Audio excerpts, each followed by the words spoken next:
Camila Escalante reporting for Mint Press News. While in Bolivia, I had the opportunity to speak with Gabriel Villalba Perez. Gabriel is an activist and a lawyer. He specializes in geopolitics and communication, and he's the former director of SENAC Bolivia.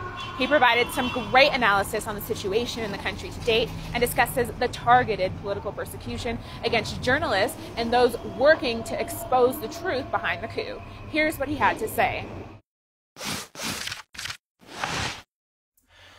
Bueno, hay que, creo, agradecer esta entrevista. Contento de poder comunicar al mundo lo que está aconteciendo en Bolivia. ¿Qué está pasando desde el 12 de noviembre? Como tú lo has dicho, 11 días del gobierno de facto de Yanine Áñez. En primer lugar, se ha posicionado con un Congreso, una Asamblea Legislativa totalmente vacía, faltaba el quórum reglamentario correspondiente, en contravención al artículo 161 de la Constitución Política del Estado y 169, se posicionó y se presentó como un gobierno de transición. Siendo un gobierno de transición, la única función que tenía era convocar a nuevas elecciones. ¿Qué hizo? Emitió dos decretos supremos. El decreto supremo 4078, que precisamente exonera de responsabilidad penal a las fuerzas armadas militares, y el decreto supremo 4080, que financia la represión policial y militar en todos los órganos de la represión estatal.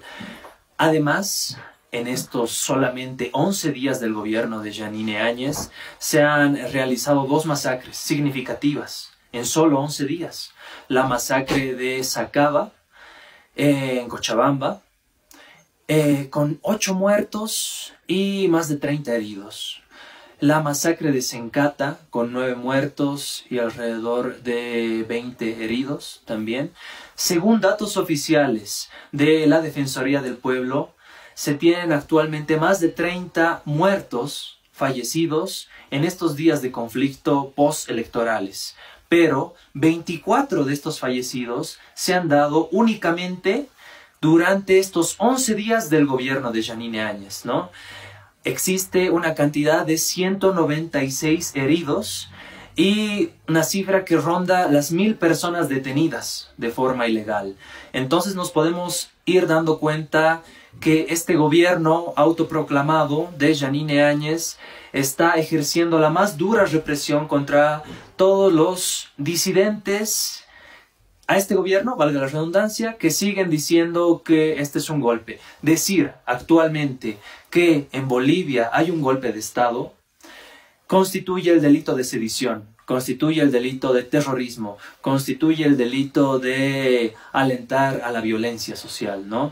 Ese es el nivel de represión desde los aparatos de la violencia monopólica que tiene el Estado, la policía y los militares, pero también una construcción de un sentido común fascistoide que el gobierno ha instaurado a través de los medios de comunicación. No es casual que la ministra de Comunicación, Roxana Lizárraga, haya amenazado públicamente a los periodistas nacionales e internacionales diciéndoles que si ustedes cometen el delito de sedición, ese artilugio como ellos lo tipifican, se van a tener que remitir y van a ser sancionados conforme nuestro Código Penal y nuestras leyes nacionales.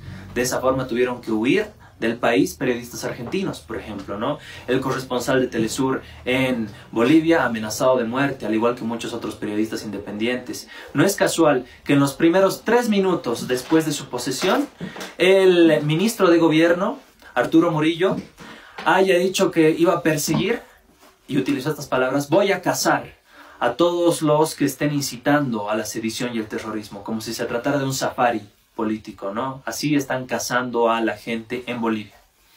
Gabriel, you yourself have a public profile. Do you have any fears about speaking out, given all of what's happened with those who are aligned with the mass and the social leaders who had to go into hiding?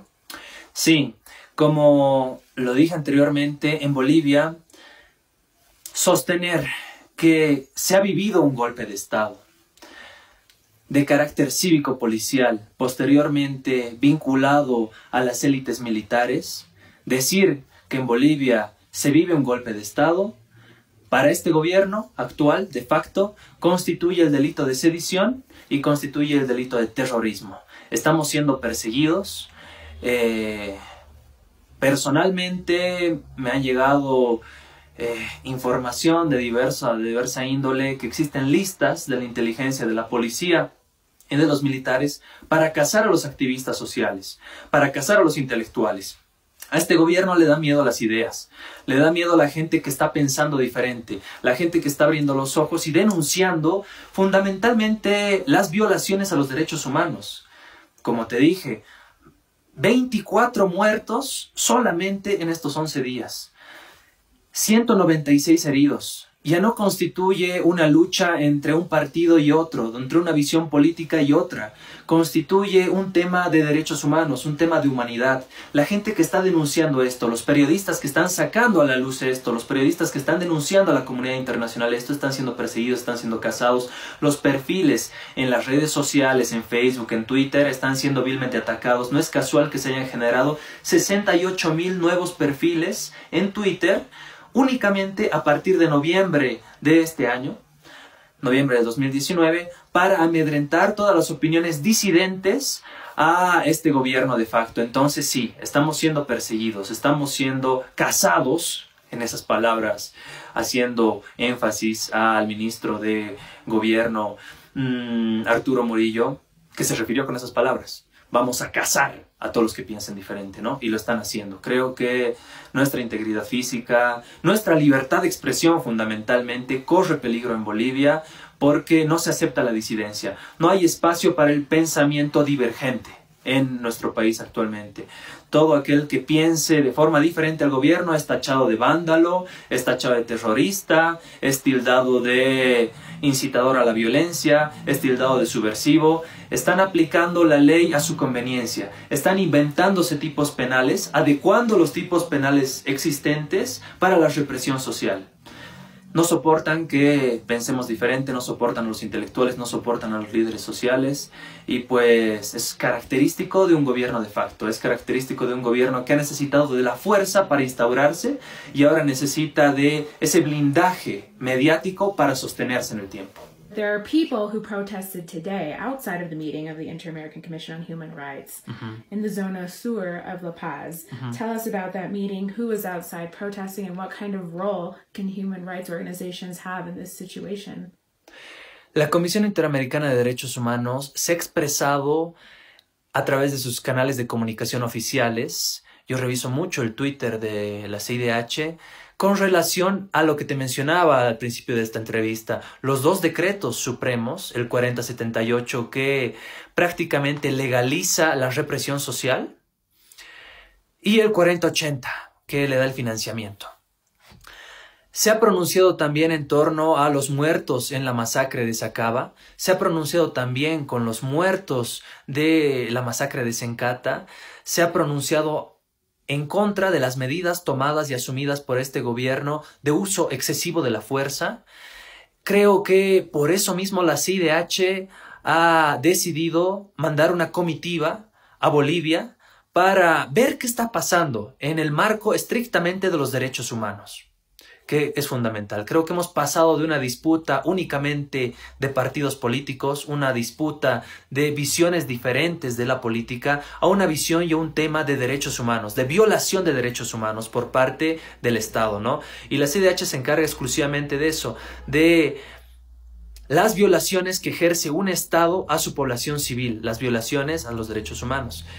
La gente que estaba a las afueras del Hotel Casagrande, cercando la comitiva de la Comisión Interamericana de Derechos Humanos, tenía una clara misión. La misión era evitar que las víctimas de las masacres de Sacaba, las víctimas de las masacres de Sencata y sus familiares puedan ir y reunirse con la comitiva de la CIDH y plantear todo lo que han vivido ellos en carne propia, ¿no? Los muertos que han perdido, los familiares que han perdido, en su cuerpo tenían las heridas de estas masacres que te relato. Entonces, nuevamente, se ha construido en Bolivia un sentido común, fascista, respaldado por los medios de comunicación, que blinda y no solamente blinda, sino justifica el accionar de represión militar y policial hacia los sectores sociales que están actualmente movilizados, cocaleros, gente del Alto. Esa misma gente, enajenada por el bombardeo mediático que todos los días les llega vía radio, vía medios de comunicación, televisivos, vía redes sociales, pues realmente creen que toda esta gente que se moviliza es terrorista, son vándalos, que querían realizar desmanes. Realmente han construido un sentimiento y un imaginario de que estas personas que están movilizadas son los vándalos, los malos, digamos, los que quieren desestabilizar el país, cuando no están pidiendo nada más que sus reivindicaciones sociales e históricas, ¿no? No están pidiendo que no se atropellen más sus derechos humanos, que no se mate a más gente, que no estén los militares en las calles como desde el 2003 pasaba. Y toda la gente de la zona sur que estaba acercando el Hotel Casa Grande precisamente estaba tratando de evitar que estas víctimas y familiares de las víctimas accedan y se puedan reunir con la gente de la CIDH, ¿no? ¿Para qué? Para seguir legitimando este gobierno de facto, este gobierno que está reprimiendo a la gente, y de cierta forma, nuevamente volvemos al sentido de clase, son pues los que estaban detentando el poder, las clases subalternas que en determinado momento detentaron el poder con el movimiento al socialismo, las clases populares, que a estas élites oligárquicas nunca les perdonaron, ¿no?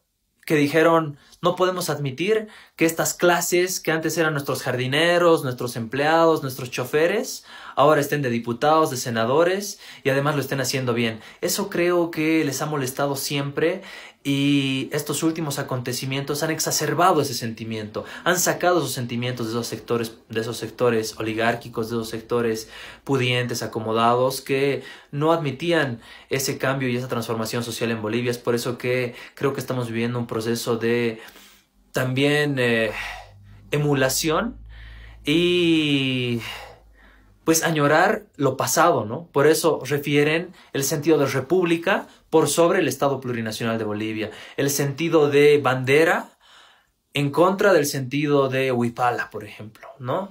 Creo que existe una añoranza de la república y esa añoranza de la república trae consigo valores radicales, valores religiosos radicales, valores económicos radicales, valores raciales radicales, ¿no? Ese radicalismo se está exacerbando.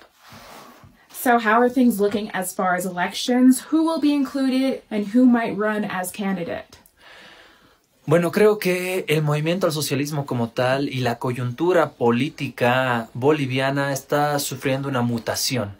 Como lo dijimos en la anterior pregunta, se ha generado en Bolivia una construcción de un nuevo sentido común. Un sentido común que respalda un gobierno de facto, un sentido común amparado por los medios hegemónicos de comunicación que ha llegado a blindar toda una idea de que se estaba peleando contra una dictadura, contra un gobierno de facto, contra un gobierno totalitario. Vaya dictadura contra la que se peleó y vaya democracia a la que se recuperó, que ahora se están haciendo filas para comprar carne de res, carne de pollo, para comprar huevos, filas para los combustibles. Esa es la democracia por la que peleó supuestamente estos nuevos movimientos sociales, urbanos, ¿no? Que creo yo también el movimiento al socialismo no los ha visto venir. En efecto, hay una rearticulación política en Bolivia. Se tienen que incluir a nuevos sectores sociales y dejar de lado a otros. El movimiento al socialismo tiene la tarea fundamental de leer la coyuntura política actual, interpretarla, tener una lectura política cabal y, por ejemplo, abrirse al diálogo. Creo que ya lo estaba haciendo, pero siempre con una visión de a qué movimiento se debe, ¿no? Y se debe a los movimientos sociales más populares, a las clases trabajadoras, obreras, campesinas, mineras, fabriles, trabajadores petroleros, que creo yo tienen que reconfigurar la política, reconfigurando la política boliviana, reconfigurar también al actor preponderante de los últimos años que ha sido el movimiento al socialismo. Creo que dos candidatos que me suenan fuertes para el movimiento al socialismo, si estuviera en mis manos decidirlo, sería Andrónico para presidente, Adriana Salvatierra vicepresidenta. ¿Por qué? Porque das la señal de una renovación generacional en el MAS que también se demandaba. Se demandaba desde dentro del movimiento al socialismo, pero también la sociedad en su conjunto demandaba esa renovación generacional. No podía ser que entre una misma... entre un mismo círculo generacional se estuvieran rotando los cargos burocráticos, los cargos de decisiones políticas. ¿Cuándo iban a asumir los jóvenes del movimiento al socialismo estos roles protagónicos en el Estado y en la política nacional? Creo que esa reflexión te deja este proceso también, ¿no? La misma coyuntura te está demandando una amplia participación de nuevos sectores sociales, entre ellos la juventud. Juventud que en esta última elección ha representado el 40% del padrón electoral. Juventud que se ha manifestado también cierta clase de la juventud, y en eso hay que ser enfáticos y categóricos, porque las protestas sociales de hace 30 días en Bolivia, de lo que se ha denominado este golpe cívico-policial, también han tenido una carga racial y una carga de clase. Eso nadie lo dice, ¿no? Los policías y los militares han estado conflictuados psicológicamente porque sus hijos de la Universidad Católica, de las universidades privadas, de la UPB, han estado marchando y han estado bloqueando. Pero los mismos policías y militares actualmente no tienen reparo en disparar y gasificar a sectores campesinos, a sectores populares, a sectores cocaleros. Eso te da una muestra de la dimensión de clase, de diferencia de esas dos protestas sociales, ¿no? Componente de clase que es fundamental. Yo creo que vivimos actualmente y hemos vivido en esas protestas cívicas, que ahora las llaman pacíficas y demás, que han recuperado la democracia, entre comillas, una suerte de componente muy fuerte de clase, ¿no? Y eso no se ha sabido analizar. Un componente de clase también que ha exacerbado el racismo, ha exacerbado el fascismo, ha exacerbado la intolerancia, ha exacerbado el odio hacia el diferente, y se ha sustentado sobre estos cimientos en Bolivia que se creen ya superados con la ley 045 de racismo y toda forma de discriminación, pero que no habían estado superados. Habían seguido sedimentando a ciertas clases sociales que esas han sido sus banderas de lucha para manifestarse contra el indio presidente, para manifestarse contra las cholas diputadas, contra las cholas senadoras, y eso lo han demostrado en Santa Cruz, en Montero, contra los gremiales, lo han demostrado en Cochabamba cuando los motoqueros golpeaban a las mujeres, contra una autoridad electa, una alcaldesa, la alcaldesa de Vinto, que ha sido golpeada, vejada en toda su dignidad, como mujer fundamentalmente, como ser humano, muy aparte de que era una autoridad electa, ¿no? A ese nivel de exacerbación del odio hemos llegado, y creo que el componente de clase es digno de analizarlo nuevamente y replantearnos lo que hemos vivido acá en Bolivia, analizarlo desde esa dimensión.